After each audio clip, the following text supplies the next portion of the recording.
અહીંયા જે આપણે માનો યજ્ઞ છે એમાં ક્યારેક એ ભસ્મ લઈ ગયા છે, ઘરે રાખે ભસ્મ.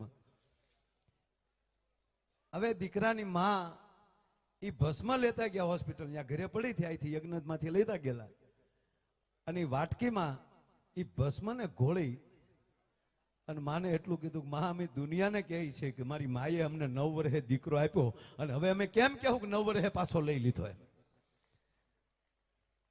તારી પૂનમ ભરીએ છીએ અમે. સાંભળી લો, જેટલા નરસિંહ મહેતા બધાની ઊંડિયું ન સ્વીકારે. એ તો હાવ નરસિંહો એના ભરોસે મૂકી દે કે હવે તારે જ્યાં નાખવા અહીંયા. જેટલા અર્જુન હોય બધાના અર્જુનના રથ કૃષ્ણ ન ચલાવે.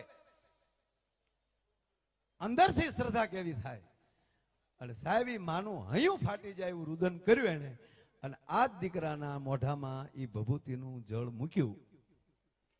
આ જો તમારી સામે ઊભો છે સાહેબ,